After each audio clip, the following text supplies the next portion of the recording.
சரிகமபா நிகழ்ச்சியில முதல் வாரமே எலிமினேஷன் இருக்கு அப்படிங்கிற ஒரு ட்விஸ்ட் சமீபத்தில வெளியாகி, எல்லோருக்குமே மிகப்பெரிய ஒரு ஷாக்கிங்க ஏற்படுத்தியிருக்கு.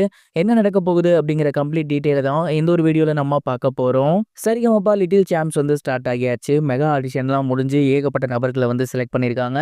அண்ட் அதற்கடுத்து பார்த்தீங்கன்னா, முதல் வாரம் வரப்போற வாரம் இருக்க போகுது.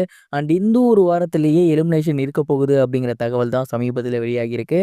அதற்கு மிக முக்கிய காரணம் என்ன அப்படின்னா, 2 விஷயங்கள் சொல்லப்படுது.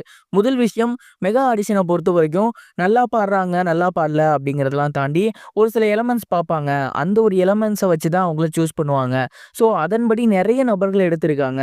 அவங்க எல்லாருமே கம்ப்ளீட்டா போட்டியில தொடரணும் அப்படின்னா நாட்கள் வந்து இழுத்துரும் இல்லையா? ஸோ கண்டிப்பா ஃபர்ஸ்ட்டே எலிமினேஷன் வச்சாங்க அப்படின்னா, கண்டஸ்டன்ட்ஸ் வந்து மனசொடைஞ்சிடக்கூடாது அப்படின்னா அந்த ஒரு இடத்துல அவங்க இம்ப்ரெஸ் பண்ணியிருப்பாங்க. அண்ட் அதற்கடுத்து பார்த்தீங்கன்னா, அவங்களால நல்லா பாட முடியாது. இந்த மாதிரியான நபர்கள் கண்டிப்பா அந்த கூட்டத்தில இருப்பாங்க. ஸோ அவங்கள வந்து ஃபர்ஸ்ட்டே எலிமினேட் பண்ணிட்டாங்க அப்படின்னா, கண்டிப்பா ஸ்மூத்தா ஷோ போகும் அப்படிங்கிற மாரி ஒரு பிளான் பண்ணியிருந்திருக்காங்களாமா.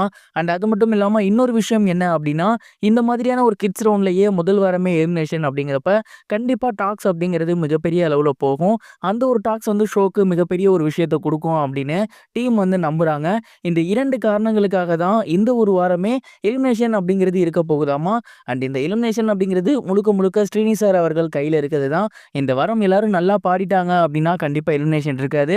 ஆவரேஜா பாடுறாங்க, கொஞ்சம் திணறாங்க அப்படின்னா, கண்டிப்பா இந்த வாரம் எலிமினேஷன் இருக்கும். எப்போதுமே ஒரு சீசன்ல 10 முதல் 15 பேர வந்து எடுத்து வைப்பாங்க. அதுக்கப்புறம் ஸ்டெப் பை ஸ்டெப்பா ரவுண்ட்ஸ்ல வந்து ஒவ்வொரு ஆளா எலிமினேட் பண்ணுவாங்க. பட் இந்த முறை பார்த்தீங்கன்னா, கிட்ஸ் நெறைய பேர் நல்லா பாடுனதுனால, நெறைய பேர வந்து எடுத்திருந்தாங்க.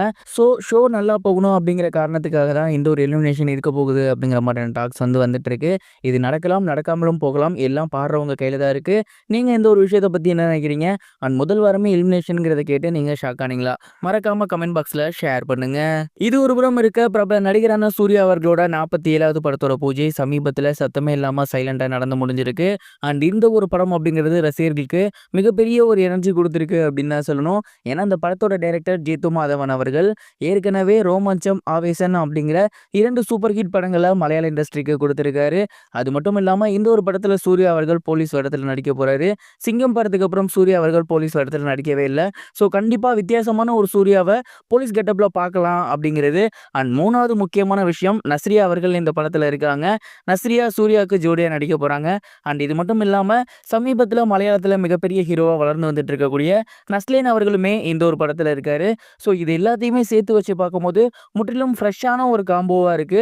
கண்டிப்பா சூர்யா அவர்களுக்கு இந்த ஒரு படம் முழுக்க முழுக்க சூப்பர் பாசிட்டிவான ஒரு படமா இருக்கும் அப்படிங்கிறதுல எந்த ஒரு சந்தேகமும் கிடையாது. இது எல்லாத்தையும் தாண்டி ஜீத்து மாதவன் நல்ல டைரக்டர், சூப்பர் படம் குடுப்பாரு அப்படிங்கிறத நம்பலாம்.